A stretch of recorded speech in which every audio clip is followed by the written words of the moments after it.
नमस्कार. दीपक रेगे कथाकथन चॅनलवर तुम्हा सगळ्यांचं मनापासून स्वागत. आज तुम्ही ऐकणार आहात गीताराम नरवडे यांच्या लेखणीतनं साकारलेली कथा. पण तत्पूर्वी तुम्ही जर आता चॅनलवर पहिल्यांदा आला असाल किंवा अजूनपर्यंत चॅनल सबस्क्राईब केलेलं नसेल तर प्लीज चॅनल सबस्क्राईब करा. शेजारी घंटीचा चिन्ह आहे, बेल आयकन, तेही प्रेस करा. चला मित्रांनो, ऐकूयात गीताराम नरवडे लिखित चंदर. आमच्या गावाचं नाव टाकळी खामगाव. अहमदनगरच्या पश्चिमेला 14-15 किलोमीटर नगर कल्याण महामार्गावरचं आमचं गाव. या गावात पूर्वी टहाकळी वनस्पतीचं मोठं जंगल होतं. या जंगलात जी लोकवस्ती वसली गेली तिला टहाकळी नावानं ओळखलं जायचं. पुढे टहाकळीचा अपभ्रंश टाकळी झाला आणि टाकळी नावानं हे गाव ओळखलं जायला लागलं. हा भाग अहमदनगरच्या निजामाच्या ताब्यातला प्रदेश. आमच्या गावात प्रामुख्यानं ग्रामदैवत हनुमान मंदिर, ज्याची स्थापना रामदास स्वामींच्या शिष्याच्या हस्ते झाली असा बोलावा आहे. दुसरं ग्रामदैवत सोनाशहा बाबा दर्गा. सोनाशहा बाबा अफगाणिस्तानमधून मुस्लिम संत म्हणून आले आणि इथंच रहिवासले. इथेच त्यांचा अंत झाला अशी आख्यायिका आहे. आमच्या गावच्या शिवाराला अशीच मजेशीर नावं: हडकी, न्हावथळ, माथा, झापनात, कोडेकरपटी, फिरंगाई, तुळजाई, हैबतीचा मळा, हमाल्या, कमलखान, चौपाळा, जाधवपटी, बाराभाई, परीटमळा अशी नावं. पण त्यातल्या त्या चौपाळ्याचं साऱ्या गावाला विशेष आकर्षण आणि त्याचं कारणही तसंच. चौपाळा म्हणजे गणपतीच्या डोंगराचा पायथ्याचा भाग. एकेकाळी इथली जमीन विक्रीला निघाली की जो तो ती विकत घ्यायला आघाडीवर असायचा. इथली जमीन म्हणजे अख्खं माळरान. नीट ओवासुद्धा पिकत नसायचा, निव्वळ मुरुम. मग इथली जमीन घ्यायला एवढी चढाओढ का? तर त्याचं कारणही तसंच होतं. चौपाळ्याला हिवरे बाजार, टाकळी आणि वडगाव अंमली अशा 3 शिवांच्या त्रिकोणात हिवरे बाजारच्या हद्दीत डोंगराच्या पोटाला एक गणपतीचं ठाणं. त्याच्या आजूबाजूला 7 कढया गुप्तधन असल्याची बोलवा होती. निजामांच्या काळात गवळी लोक इथेच पालं लावून राहत होते. हे गवळी खूप श्रीमंत होते. त्यांच्याकडे फार मोठ्या प्रमाणात धन होतं. याची बातमी बादशहाला कळाली. त्यांचं धन लुटण्यासाठी त्यांच्यावर चाल करायचा त्यांनी हुकूम करून टाकला. ही खबर त्या गवळ्यांना कळाली. त्यांनी सगळ्या गवळ्यांचं धन एकत्र केलं. त्या सगळ्या धनाचं 7 भागात विभाजन केलं. ते 7 कढयांमध्ये भरलं. गणपती ठाण्याच्या आसपास 7 ठिकाणी खड्डे खोदून पुरून टाकलं. कारण बादशहाचा हल्ला झाला तरी सगळं धन त्याच्या हाती लागायला नको. त्यांची गणपतीवर फार श्रद्धा होती म्हणून त्यांनी तिथे गणपतीचं ठाणं तयार केलेलं होतं. खबर लागल्याप्रमाणे बादशहानं त्यांच्यावर हल्ला केला. गवळ्यांनी त्याला प्रतिकार केला, पण त्यात सगळे गवळी बायका मुलासह मारले गेले. त्यांच्या पालांची झडती घेतली, पण बादशहाला काहीही मिळालं नाही. बादशहाच्या सैन्याला रिकाम्या हातानं परत जावं लागलं. त्या पुरून ठेवलेल्या कढया अजूनही तशाच आहेत. जमिनीची मशागत करताना एखादी कढाई मिळाली तर आपलं भाग्य उजळून जाईल अशी अटकळ बांधून जो तो तिकडची जमीन घेण्यासाठी धडपडत होता. पण अद्यापपर्यंत कोणालाही त्या धनाचा लाभ झाला नाही. मात्र ते गवळी मारले गेले ते भूत बनून त्या धनाचं राखण करतात असा समज आहे. त्यात जे बिनलग्नाचे होते ते खवीस झाले, तर ज्या बिनलग्नाच्या बाया मारल्या गेल्या त्या हाडळ झाल्या असं बोललं जातं. म्हणूनच रात्रीच्या वेळी त्या परिसरात कोणीही थांबत नसायचं. त्यामुळे त्या परिसरात चोऱ्या करणाऱ्या चोरट्यांचं फावलं होतं. शिवाय भरात आला की कोणाच्या ना कोणाच्या शेतात चोऱ्या व्हायच्या. कोणाचं बाटूक उपटून न्यायचे, कोणाच्या ज्वारीची कणसं खुडून जायची, कोणाचा हरभरा चोरीला जायचा, कोणाच्या उभ्या पिकात जनावरं चरायची. धरला तर चोर, नाही तर बादशाहूनही थोर अशी गत व्हायची. त्यामुळे चौपाळ्याचे शेतकरी वैतागून गेलेले होते. एक दिवस गावकऱ्यांनी चावडीवर मीटिंग बोलवली. चोरट्यांचा बंदोबस्त कसा करायचा याच्यावर खल सुरू झाला. शिवराम पाटील म्हणाले, हे बघा, आता ज्वारीचं पीक बारात आले, त्याची राखण करायला पाहिजे. तसे गणपत कारभारी म्हणाले, अरे पण त्या चोरांना पकडीन कोण? तसा केरबा तोंड खुपसात म्हणाला, आपण सगळ्यांनी टोळक्यांनी पाळ्या लावू, आळीपाळीनं राखण करू. त्यावर गणपत कारभारी म्हणाले, रातभर डोळ्यात तेल घालून राखण करावी लागन. तसा माळ्याचा मारुती पुढे यात म्हणाला, पाटील, समजा भूताचा चौपाळा येते हो, 4-2 जणांच्या टोळक्याने काय होणार आहे? समधी बुक एकत्र एका येळेला धावून आली ना, मग नुसत्या कल्पनेनं अख्ख्या गावाच्या पोटात भीतीचा गोळा उठला. आता यावर काय तोडगा काढायचा यावर खल चालू झाला. चावडीच्या पायरीवर बसून चंदर भिल सगळं ऐकत होता. चंदर तसा पैलवानगडी. 4 माणसं एका वेळेला अंगावर आली तरी सहज खेळवेल. त्याचं डोकं म्हणजे कातरायला आलेल्या मेंढरासारखं. अस्वलासारख्या कुरळ्या केसाची त्याला देवाची देणगी. त्याच्या कमरेला आकुटाची पिशवी, त्यात एक चिलीम, केसाळ कापूस आणि चकमक असायची. आकूट ओढायची त्याला अलीकडे सवय लागली होती. चंदर समोरनं चालत आला की हत्ती अंगावर चालून आल्याचा भास व्हायचा. एवढ्यात केरबाचं लक्ष पायरीवर बसलेल्या चंदरकडे गेलं. तसं त्याच्या डोळ्यात वीज चमकली. जर चोपड्याचं राखण चंदरला दिलं तर? केरबा मोठ्यानं ओरडला. रमा हा ऐका की गाड्यानो. मास्तर वर्गात ओरडताच गलका करणारी पोरं गबगार व्हावीत तशी चावचाव करणारी चावडीवरचे सगळे गबगार झाले. आणि केरबा काय म्हणतो त्याच्याकडे डोळे रोखून बघायला लागली. तसा केरबा म्हणाला, म्या म्हणतो या चंदरला शिवाराची राखण दिली हा तर काय? अरे त्यो काय भूताला भेणारा नाही ना. एकदा खैसा संकट कुस्ती खेळून आलेला आहे, त्याला काळी जादू बी येते, तर काय हरकत आहे? राखणाच्या बदल्यात शेतागणिक धान्य देऊन त्याला. बघता बघता सगळ्यांच्या माना पायरीवर बसलेल्या चंदरकडे यंत्रागत वाळाल्या. केरबाची कल्पना सगळ्यांनाच आवडली. राखणाची झंझट निघून जाईल म्हणून सगळ्यांनी होकार दिला. शिवराम पाटलांनी चंदरला जवळ बोलवलं आणि विचारलं, चंदर, केरबा म्हणतो तशी घेतो का शिवाराची राखणी? शिवराम पाटलांनी विचारतात चंदर म्हणाला, आता समध्या गावाचंच म्हणणं असेल तर म्या नाही तरी कसं म्हणणार, पण ही राखणी किती दिवस करायची? तसे गणपत कारभारी म्हणाले, पीक खुळ्यावर येस्तवर. त्यावर चंदर पुढे म्हणाला, पाटील पण कसा एकर देणार? त्यावर गुणा जाधव म्हणाला, एकरानं पायली द्यायला काय हरकत नाही बरं का. तसा चंदर पुन्हा म्हणाला, ए बघा पाटील, तुम्ही म्हणता तशी एकराला पायरी आणि एकरी एक पाचुंदा द्यावा लागन.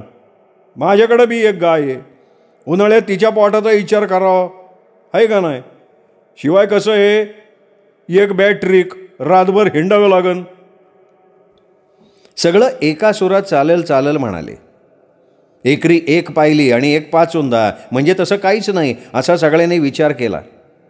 तसा धनगराचा विष्णू म्हणाला, यो चंदर चोराचा माग काढण्यात लय पाठाईत बरं का. तोंडात वंशी धरून पावलाचा वास घेतला की थेट चोराच्या घरापावतर माग काढतोय त्यो. शिवराम पाटलानं चंदरकडे बघत सांगितलं, चल मग उद्यापासून लाग तुझ्या कामाला. चंदर तसा लहानपणापासून चमत्कारिक माणूस. चंदरच्या बापाची परिस्थिती अत्यंत गरिबीची. हलाखीचं जीवन जगणं त्याच्या नशिबी. एक वेळची खायची पंचायत. मोलमजुरी केल्याशिवाय खायला मिळत नसायचं. कामधंदा नसेल त्या दिवशी चंदरचा बाप शिकारीला जायचा. रानातून ससे, पारवं, घोरपड धरून आणायचा आणि त्यावर रात्र काढायचा. चंदरच्या बापाला म्हणजे भानबाला आपल्या पोराच्या पोटाची आबाळ झालेली बघवेना म्हणून गावात शिवराम पाटलाकडे त्यांनी चंदरला सालानं ठेवलं. निदान त्याच्या पोटाची आबाळ तरी होणार नाही हा त्यामागचा हेतू. सालाकाठी 500 रुपये आणि कपडे लत्ते पाटलांनी करावे अशी बोलणी केली. चंदर शिवराम पाटलाकडे जनावरं सांभाळायचं काम करायला लागला. 2-4 गायी, 2 म्हशी, 4 बैल रोज चरायला घेऊन जायला लागला. त्यामुळे त्या मुक्या जनावरांना चंदरचा खूप लळा लागला होता. एखाद दिवशी चंदर नजरेला नाही पडला तर ती कावरी बावरी व्हायची. चंदरनं हळी दिली की कितीही लांब गेलेली असली तरी त्याच्या जवळ यायची. मांजरीनी तिच्या पिलांना चाटून साफ करावं तशी त्याला चाटायची. चंदरलाही त्यांच्या बिगर करमायचं नाही. त्या 2 म्हशींना आता चंदरचा खूप लळा लागला होता.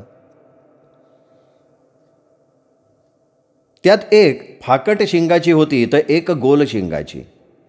गोल शिंगाची त्याला खूप आवडायची. चंदर पुढे चालला की आई मागे लेकरानं गोंडा धरून चालावं तशी ती त्याच्या मागे मागे चालायची. संध्याकाळी चंदर घरी आला की त्यांना दावणीला बांधायचा, चारा पाणी करायचा, त्यांच्या धारा काढायचा. रात्री जेवणं खावणं झाली की म्हशीच्या समोर बाज टाकून गोल शिंगाच्या म्हशीकडे टक लावून बघायचा. मनातल्या मनात विचार करायचा, आपलं डोकं या म्हशीच्या शिंगेत बसेल का? 1 दिवस झाला, 2 दिवस झाले, 3 दिवस झाले. असा रोजच त्याच्या मनात विचार घोळू लागला. त्याच्या डोक्यात तो खटकाच बसला. एक दिवशी त्यांनी प्रयोग करून बघायचं ठरवलं.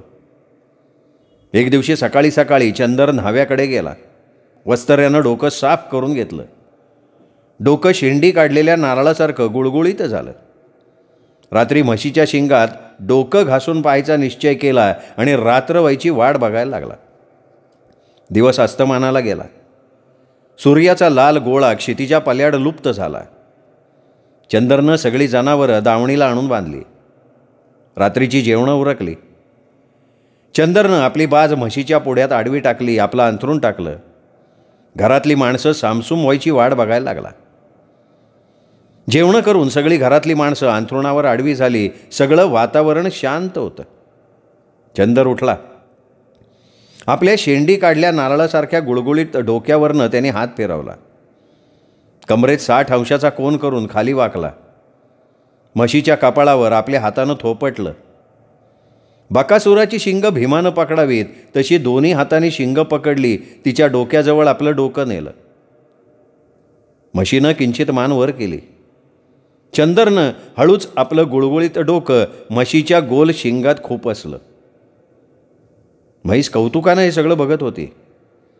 तोपर्यंत म्हशीनं मानसुद्धा हलवली नाही. त्याचं गुळगुळीत डोकं जसं म्हशीच्या शिंगात शिरलं तशी म्हैस तडफडून उठली आणि तिने आपल्या मानेला झटके द्यायला सुरुवात केली. एव्हाना चंदरचं डोकं म्हशीच्या शिंगात जाम अडकलं होतं. जसा म्हशीने झटका दिला तसा चंदर बायकांनी दगडावर धुणं आपटावं तसा जमिनीवर आपटला. एका दणक्यात चंदरच्या सगळ्या शिरा मोकळ्या झाल्या. म्हैस मानेला वर उचलायची तसा चंदर वर उचलला जायचा. तिने मान खाली केली की मोळीसारखा खाली आपटायचा. तिच्या शिंगातनं आपलं डोकं काढून घ्यायचा तो प्रयत्न करायला लागला, पण शिंगात अडकलेलं डोकं काही केल्या निघेना. त्याच्या मानेच्या शिरा ताड ताड वाजून मोकळ्या झाल्या. आता दावणीतली सगळी जनावरं तडफडून उठली. एकच गोंधळ उडाला. आता आपली सुटका होणार नाही असं वाटतं चंदर मोठ्यानं ओरडायला लागला, आयो आयो आयो करून. पाटलाच्या घरातली सगळी माणसं तडफडून जागी झाली. नक्कीच चंदरला चोरट्यांनी मारलं असं समजून कोण काही म्हणजे कोणी गज तर कोणी कुऱ्हाड घेऊन बाहेर आले. बघतात तर चंदरचं डोकं म्हशीच्या शिंगात अडकलेलं. म्हैस चंदरला जमिनीवर आपटत होती. सगळी घरातली माणसं पळत आली. म्हशीला दाबून धरलं. पाटलांनी चंदरला जोर लावून ओढलं. म्हशीच्या शिंगातनं चंदरचं डोकं जसं निसटलं तसं चंदर आणि पाटील रापकन एकमेकांच्या अंगावर आपटले. 5 फूट कोलांट्या उड्या मारल्यागत लांब जाऊन पडले. चंदरचं अंग सोलवटून निघालं होतं. त्याचा घोळणा फुटला. शूर्पणखेच्या कापलेल्या नाकातनं घळाघळा रक्ताचा प्रवाह सुरू व्हावा तसा तो व्हायला लागला. घोळणा फुटलेल्या रक्तानं सगळे कपडे लाली लाल झाले. त्याचे गुडघे फुटून रक्तबांबाळ झाले. चंदर बेशुद्ध पडला. बायकांनी धावत जाऊन घरातनं पाण्याचा तांब्या भरून आणला. त्याच्या तोंडावर पाणी मारलं. मग काही वेळानं चंदर शुद्धीवर आला. चंदरचं डोकं म्हशीच्या शेंगात कसं अडकलं याचा प्रत्येक जण विचार करायला लागला. शिवराम पाटील सावध झालेल्या चंदरला म्हणाले, अरे कसं काय डोकं गुंतलं शेंगात? चंदर काहीच सांगायला तयार नव्हता. कसं सांगावं हा प्रश्न त्याच्यापुढे पडला होता. तो निव्वळ प्रत्येकाच्या तोंडाकडे बघायला लागला. शेवटी पाटलाने त्याला दरडावून विचारलं, अरे बोल की भाडवे, कसं काय गुंतलं मुडकं शेंगात? आणि मग काही वेळाने त्यांनी सांगायला सुरुवात केली. पाटील, लय दिवसाचा विचार करत होतो. म्हशीच्या शेंगात मावं डोकं मावन का? माझ्या डोक्यात तो खटकाच बसला होता बघा. आज मी ते करून बघितलं, पण मला काय माहिती म्हैस एकदम उठन. जसं डोकं आत शिरलं तशी म्हैस उठली. म्हैस मान झटकत होती आणि म्या रपा रपा आपटत होतो, पण मावं डोकं काय निघत नव्हतं. पक्की आठ लागली होती बघा. घरातल्या माणसांना हसावं का रागवावं हेच कळेना. शेवटी पाटलानं एक गावरान शिवी हसडली आणि म्हणाले, काय हाल केले म्हशीनं तू हे? तसा चंदर म्हणाला, होऊ द्या पाटील हाल, पण माझ्या डोक्यातला खटका तर निघून गेला का नाही? तिथनं पुढं चंदरनं त्या म्हशीच्या शिंगाकडे बघायचं सुद्धा धाडस केलं नाही. काही दिवस असेच गेले. पाटलाचं पोरगं मोठं झालं. ते चंदरचा तिरस्कार करायला लागलं. पाटलाचं पोरगं म्हणजे परसराम, तो चंदरला पाण्यात बघायला लागला. पण पाटलाचा चंदरवर फार जीव. आपल्या पोटच्या पोरासारखं ते त्याला वागवत. परसरामसारखेच ते त्याचे लाड करायचे. परसराम लहानपणापासून खुनीशी होता. चंदरचे लाड केलेले त्याला सहन होत नव्हते. चंदरचं वागणं त्याला सहन होत नव्हतं. पण शिवराम पाटलाच्या उपकारामुळे चंदर परशुरामचं वागणं सहन करत होता. एक दिवस निमित्त काढून चंदरशी परशुरामनं भांडण केलं. जातीचा उच्चार करून त्याचा अपमान केला. चंदरला तो अपमान सहन झाला नाही. त्यांनी शिवराम पाटलाच्या घरचं काम सोडलं, आपल्या घरी निघून आला. चंदरनं काम सोडलं असलं तरी परशुरामनं केलेला अपमान तो विसरला नाही. पुढे काही दिवसांनी परशुराम लग्नाच्या वयात आला. त्याचं लग्न ठरलं. परशुरामचा साखरपुडा ठरला. पाटील चंदरला विसरले नाहीत. आवर्जून चंदरला आमंत्रण दिलं. साखरपुडा झाल्यावर बस्ता बांधायलाही पाटील चंदरला घेऊन गेले. परशुरामचा बस्ता बांधला. मग शिवराम पाटलानं पहिला पोशाख चंदरला त्याच्या पसंतीनं घेतला. ते बघून परशुराम आपल्या बापाला म्हणाला, यो बेकारी लय लाडवून ठेवला या. चंदरच्या मनावर ती जखम खोलवर झाली. शिवराम पाटलाच्या उपकारामुळे तो काही बोलला नाही, पण परशुरामचे शब्द त्याच्या जिव्हारी लागले. तो तसाच घरी आला. लग्नाचा दिवस उगवला. अख्खं गाव झाडून परशुरामच्या लग्नाला बैलगाड्या घेऊन निघालं. संध्याकाळी दिवस मावळायला वराडी लग्न घरी पोहोचले. चंदरही शिवराम पाटलामुळे लग्नाला आला. गावाच्या वेशीजवळ येताच आडी घागर आली. रीतिरिवाजानुसार नवरदेव मारुती मंदिरात ओट्यावर उतरला. शेवंतीचा पोशाख आला. पोळ्याच्या बैलासारखा परशुराम सजवला. डोक्यावर लाल भडा मोठा पटका बांधला. कपाळावर विधभर लांबरुंद बाशिंग बांधलं. सजवलेल्या घोड्यावर परशुराम बसला. पाटलाचा नवरदेव म्हटल्यावर त्याची मिजा सावर. पुढे लेजमाचा डाव, त्यामागे सनईचा ताफा. परशुरामची वरात निघाली. देवाना चांगला अंधार झाला होता. शिवराम पाटील घाई करत म्हणाले, अरे आता बास करा, लगीन लावून घ्या. लहान लहान लेकरं बुकानं तरमळलेत. त्या काळी लग्न लागण्याविगर स्वयंपाकाच्या खोलीचं कुलूप उघडलं जात नव्हतं. कसाबसा नवरदेव मांडवाजवळ आला. त्याच्यासोबत कळस तांब्या घेऊन बसलेली बाली म्हणजे परशुरामच्या भावाची पोरगी. ती कंटाळलेली होती. ती रडायला लागली. तिला चंदरनं खाली उतरवून घेतलं. नवरदेव जसा मांडवाजवळ आला तसा सनईवाल्यांना जोर चढला. तिथे आल्यावर नवरदेवाच्या डोक्यावरून ओवाळलेल्या 5-10च्या नोटा वाजंत्र्यांना मिळू लागल्या.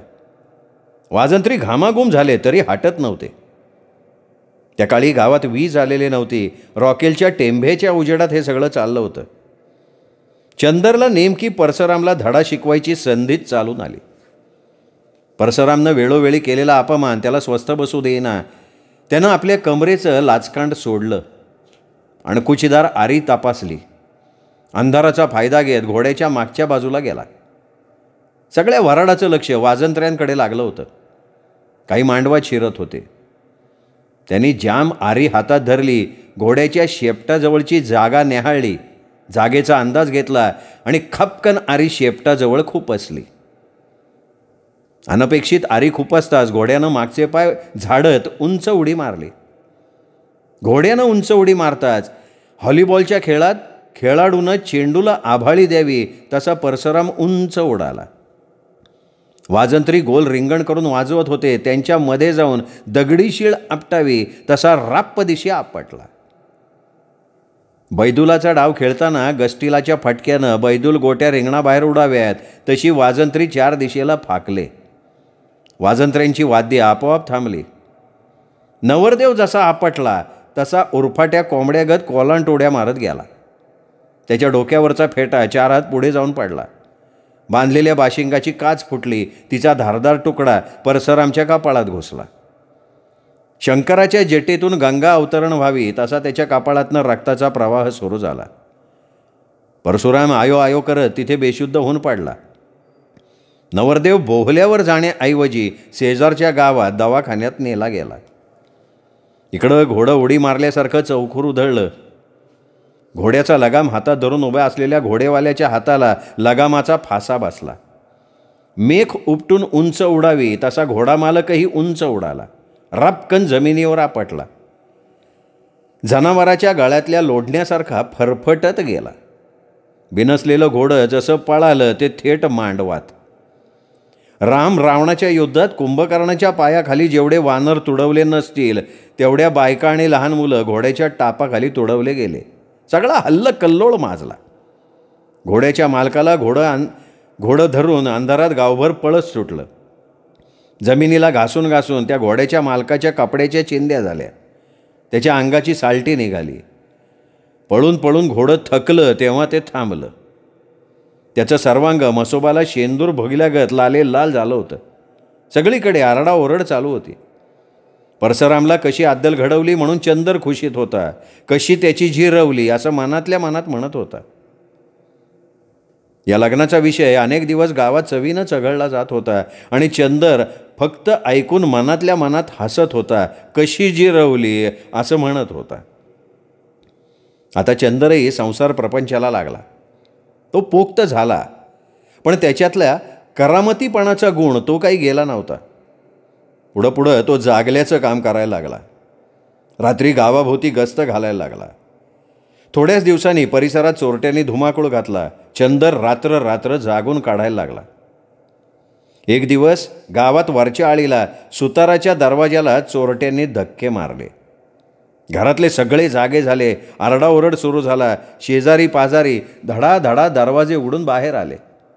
तेवढ्या चंदर तिथे आला. 2 जणांसकट तडक त्यांनी मारुतीचं मंदिर गाठलं. एक जणानं इंग्रजीतल्या वाय आकाराचा गज हातात घेतला. मंदिराच्या छताला अडकवलेली 50 किलो वजनाची पितळ आणि कास मिसळून बनवलेली घंटा, त्याला 5 किलोची लोळी वाय आकाराच्या गजात अडकवली. दाण दाण दाण घंटा वाजवायला सुरुवात केली. कमीत कमी 3 किलोमीटर घंटेचा आवाज घुमला. परिसर खडबडून जागा झाला. मंदिरापुढे भली मोठी जत्राच भरली. प्रत्येकजण काही ना काही हत्यार घेऊन आला. त्या काळी अचानक मंदिरातली घंटा वाजली की धोक्याची सूचना मिळायची. तशी आज सूचना मिळाली. अख्खं गाव मंदिरापुढे गोळा झालं. त्यात मुसलमानाचा राज्याक बोकड कापायचा सुरा घेऊन आला. रावजी सावकारानं आपली बंदूक आणली. रामुशाच्या नामानं आपली फरशी कुऱ्हाड आणली. कोणी काठ्या कोणी गज आणले आणि एकमेकांना विचारायला लागले. तसा राज्याक म्हणाला, अरे कहाँ भागे, किसने देखा गया रे? तसा रामुशाचा नामा म्हणाला, अरे पांदीनं नैहराकडे गेलेले दिसतात, ते बघा त्या बाजूला कुत्री भुकतात, तिकडंच त्यांना लपायला जागा बी आहे. नैहार म्हणजे नदीकडचा भाग. त्या बाजूला खरंच कुत्री भुंकत होती. सारा गाव पांदीनं नैहाराकडं धावलं. पळता पळता राज्याक म्हणाला, अरे भागो, आज छोडने का नाही उनको, मेरे हाथ में आया ना तुकडेच करता मैं. आपल्या हातातला सुरा नाचवत राज्याक सगळ्यांच्या पुढे धावला. पळता पळता धनगराचा विष्णू रावजीला म्हणाला, रावजी बंदूक ठासून घेतली ना? तसा रावजी मोठ्या आविर्भावात म्हणाला, अरे फिकर नका करू, बंदूक लोड केली, दिसल्याबरोबर गोळी झाडतो, पुण्यांदा आपल्या गावात आले नाही पाहिजे. जमा झालेलं सारं गाव पांदीच्या रस्त्याला धावत पळत होतं. आरडाओरडा करत अर्धी पांद ओलांडली. एवढ्यात एकामागं एक 2-4 कुत्रे पांदीत आडवे पळाले. चंदर सगळ्यांच्या मागे होता. पळणाऱ्यांच्या धाडसाची परीक्षा घ्यायची त्यांनी ठरवली. पळता पळता तो हळूच खाली वाकला. बचकात बसतील अशी 2 दगडं दोन्ही हातात घेतली. पळणाऱ्या जमावाच्या डोक्यावरनं जोरात पुढे फेकली. आघाडीला पळणाऱ्या रज्जाकच्या आणि रावजीच्या पुढे बॉम्ब गोळ्यासारखे ते जाऊन आदळले आणि दगड पडलेले बघताच रज्जाकची लेंडी पातळ झाली. रज्जाक मोठ्यानं ओरडला, अरे अल्ला! रज्जाकच्या हातातला सुरा कधी गळून पडला ते त्यालाही कळलं नाही. तो तीरासारखा माघारी गावाकडे पळत सुटला. रावजीच्या बंदुकीची नळी उलटी गावाच्या दिशेनं कधी झाली ते त्यालाही कळलं नाही. कुत्रं मागं लागल्यागत तेही मागं पळत सुटलं.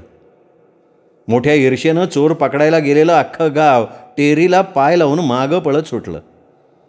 त्या सगळ्यांची तारांबळ बघून चंदरची चांगलीच करमणूक झाली. तो एकटाच हसायला लागला. खरं म्हणजे गावात चोरटे आलेच नव्हते.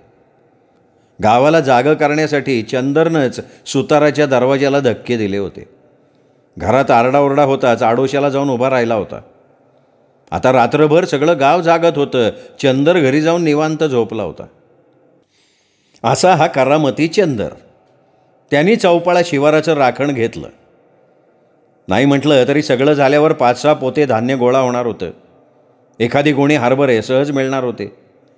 200-300 काडबा गाईसाठी सहज गोळा होणार होता. त्यांनी आपली झोपडी अशा ठिकाणी बांधली की एका जागेवरनं सगळा शिवार त्याच्या नजरेच्या टप्प्यात येत होता. पाहता पाहता पौष महिना सुरू झाला. औंदाच्या वेळेच्या वेळी पाऊस झाल्यामुळे पिकं चांगली आली होती. ज्वारीचं पीक हुरड्यात आलं. आकाशातली नक्षत्र दाण्याच्या रूपानं कणसात चमकू लागले. मोत्यावाणी दाण्याने भरलेली कणसं आनंदानं डोक्यावरच्या जिरेटोपासारखी ताटावर डुलायला लागले. आता मात्र चंदरची झोप उडाली. तो रात्रभर शिवाराला बहेरी ससाण्यासारखा घेरट्या घालायला लागला. हरभरे टहाळावर आले. एक तिरमी उपटली की घाटे सोलत सोलत तो ह्या कोपऱ्याचा त्या कोपऱ्याला जायचा. पाहता पाहता हिरवा शालू नेसलेला शिवार हळदी वस्त्र पांघरून पिवळा होऊ लागला. तरणी ताठी गवारीची ताटं वार्धक्याकडे झुकली. ताठ मानेनं आकाशाला धीरा देणारी ताटं कणसाच्या वजनाने कमरेत वाकून कुबज्या दासीसारखी झाली.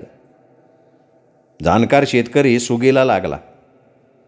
भल्या भल्यांचा ना दिवसभर घुमायला लागला. बाया बापडं गडी माणसं ज्वारीच्या पाथावर तुटून पडायला लागली. इर्जिकी सुरू झाल्या. डफड्यांचे आवाज शिवारभर घुमायला लागले. आषाढी एकादशीला गावगावच्या दिंड्या जाथ्यानं पंढरपूरकडे मार्गस्थ व्हाव्यात तसे पाखराचे थवे शिवाराच्या दिशेनं यायला लागले. पंढरपुरात वैष्णवांचा मेळा गोळा व्हावा, विष्णू नामाचा गजर करावा तशी पाखरं गोळा होऊन चिवचिव करत अभंग गायला लागले. पाहता पाहता उभ्या ज्वारीची ताटं आळशीच्या रूपानं जमिनीवर निपचित झोपायला लागली. तांबडं फुटायला गडी माणसं वावरात जाऊन बंधन बांधू लागली. सैरभैर आकारच्या ताटाच्या आळ्यात गुंडाळल्या जायला लागल्या. पेंढ्यांच्या रूपानं पुन्हा पाचुंद्यात पेंढीच्या रूपानं एकमेकींच्या शेजारी दाटीवाटीनं निपचित पडून एकमेकीशी हितगुज करायला लागल्या. आकाशाच्या ऐवजी पाचुंद्याच्या रांगा दिसायला लागल्या. आता मात्र चंदरची खरी जबाबदारी वाढली. पीप वावरात उभं होतं तवर चोऱ्या कमी व्हायच्या, पण पाचुंदे बांधल्यावर गूढ चोरीला जायची शक्यता वाटायला लागली. चंदर डोळ्यात तेल घालून राखण करायला लागला. पायाला भिंगरी बांधल्यागत रात्री शिवारभर फिरायला लागला. बघता बघता माघ पौर्णिमा म्हणजे थोरला शिमगा आला. समद उभं शिवार आडवं झालं. आकाशात पौर्णिमेचा चंद्र डोक्यावर आला. दुधाळ प्रकाश रानभर पसरला. चंद्रानं आपल्या भोवती प्रकाशाचं कडं बनवलं. आकाशात चांदण्याचा सडा पडला. दूरवरचा शिवार साध्या नजरेनं दिसायला लागला. एखादं पाखरू उडालं तरी नजरेने स्पष्ट दिसत होतं. चंदरनं झोपडीपुढे शेकोटी पेटवली. जवळच त्याची गाय रवंथ करत बसली होती. त्यानं कमरेची आकुटाची पिशवी काढली. चिलमीत आकूट भरला. शेकोटीतला विस्तव चिलमीच्या तोंडात ठासला. चिलमीला 2 पदरी फडक्याची साडी गुंडाळली. चिलीम तोंडाला लावली, जोरात झुरका मारला. चिलमीच्या तोंडातला जाळ आणि फडक्यातून धूर एकाच वेळेला बाहेर निघाला. झुरक्यासरशी तो धूर चंदरच्या श्वासनलिकेत ओढला गेला. त्याला ठसका लागला. ठसक्यासरशी नाकातोंडातून धुराचा फव्वारा धुराड्यातनं धूर बाहेर पडावा तसा बाहेर पडला. अचानक गणपतीच्या बाजूला कुत्रं भुकल्याचा आवाज कानावर आला. त्याची नजर आवाजाच्या दिशेनं गेली. पांढऱ्या कपड्यातली उभी आकृती त्याला दिसली. चंदर सावध झाला. नक्कीच चोर असल्याचा त्याने अंदाज बांधला. त्या चोराला कायमचा धडा शिकवायचा त्याने ठरवलं. आपल्या बायकोचा कुंकवाचा करंडा घेतला, घुंगरमाळ घेतली, खांद्यावर काळी घोंगडी टाकली, डोक्या एवढी काठी हातात घेतली, पाय उचलून निघाला. कोणीतरी गूढ चोरायला आल्याचं त्याने ओळखलं. तो त्याच्याजवळ लपत छपत आला. एका उंच बादणीच्या आडोशाला अंगातली समधी कापडं काढली. उघडा नागडा झाला. तोंडानं कुकू फासलं. कमरेला घुंगरमाळ बांधली. ती व्यक्ती बबन कारभाऱ्याच्या वावरात पाचुंदे चोरायला आलेला वस्तीवरचा राभा होता. चंदरनं चंद्राच्या प्रकाशात त्याला ओळखलं. चंदर बांधणीवर जाऊन उभा राहिला. पाचुंदे गोळा करण्याच्या नादात राभानं चंदरला बघितलंच नव्हतं. राभानं 3 पाचुंद्याचा भारा करकचून बांधला, नेट देऊन भारा उचलला, डोक्यावर घेतला. तशी चंदरनं त्याच्या पुढ्यात उडी टाकली. कमरेला बांधलेली घुंगरमाळ खळकन वाजली. हातातली काठी गोल फिरवत चंदरनं त्याच्या पुढं नाचायला सुरुवात केली. तोंडाला फासलेल्या कुंकवामुळे चंदरचा चेहरा भेसूर दिसत होता. तो नाचता नाचता जाग्यावर उडी मारायचा. त्याच्या डोक्यावरचे कुरळे केस हवेत उडायचे, त्यामुळे तो अधिकच भेसूर दिसायचा. ते बघून रभा पुरता घाबरला आणि भूत भूत करत डोक्यावरचं ओझं त्याने तिथेच टाकून दिलं. त्याच्या सर्वांगाला घाम फुटला. चंदर टणटण उड्या मारत होता आणि रभा भीतीमुळे टणटण उडत होता. त्याची बोबडी वळाली. तो तसाच पळत सुटला. पळता पळता त्याला पुढं असलेला खड्डा दिसलाच नाही. त्याचा पाय खड्ड्यात लचकला आणि उसाच्या मोळीसारखा रापकन तो आपटला. तसाच पुन्हा उठला, परत पळत सुटला. पण एक टांगी धोतराचा सोगा त्याच्या पायात अडकला आणि पुन्हा मोळीसारखा धापकन पडला. एवढ्यात एका बोराटीच्या झुडपाला त्याचं धोतर अडकलं. बोराटीच्या काट्याने त्याचं धोतर ओढून धरलं. कमरेला गाठ मारलेली नसती तर रभा नागडाहून घरी गेला असता. धोतराच्या चिरोट्या झाल्या. चिरोट्या झालेलं धोतर हातात धरून रभा पळत होता. कवळं गवत खाल्ल्यावर जनावरं पातळ शेण टाकत चालावी तसा रभा साडा टाकत पळाला. त्याचं धोतर तर कधीच ओलं झालं होतं. त्याचे गुडघे फुटून लाले लाल झाले होते. कोपर रक्तबांबाळ झालं होतं. रभा जसा पुढं पळायचा तसा चंदर त्याचा पाठलाग करायचा. कधी कुत्र्यासारखं भूभू करायचा तर कधी मांजरासारखं म्याव म्याव करायचा. रभा मागं बघत पुढं पळत होता. रभा घराजवळ आला तसा चंदर जाग्यावर थबकला. रभा धावत पळत कसा तरी आपल्या घरी आला. आल्या आल्या अंगणात त्याने आपलं अंग झोकून दिलं. किरकसपणे ओरडला, पारे. त्याची बायको पारू बाहेर पळत आली. आपल्या धन्याची अवस्था बघून म्हणाली, अहो धनी, काय झालं, काय झालं धनी? तसा रभा तोत्र्या आवाजात म्हणाला, पारे, भूत भूत. अगं बाया, कुठं आहे भूत? त्यांनी आल्या दिशेने हात केला आणि बेशुद्ध झाला. पारू मोठ्यानं किंचाळली, अगं श्यामे.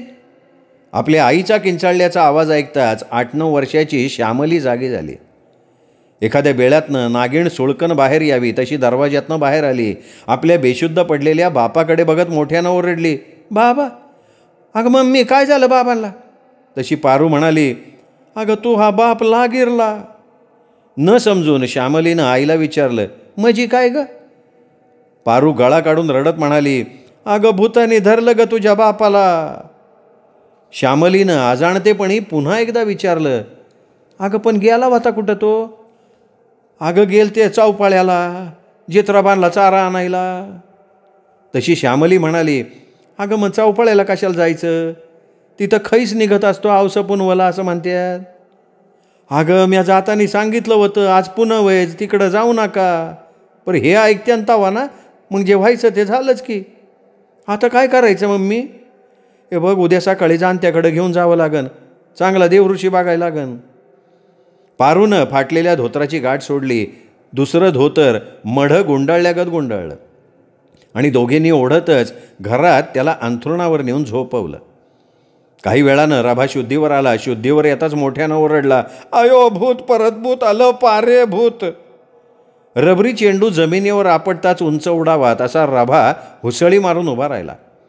साप मागे लागल्यागत घराबाहेर पळायला लागला. एवढ्यात पारूनं त्याच्या हाताला धरलं, दरवाज्यातनं मागं ओढलं.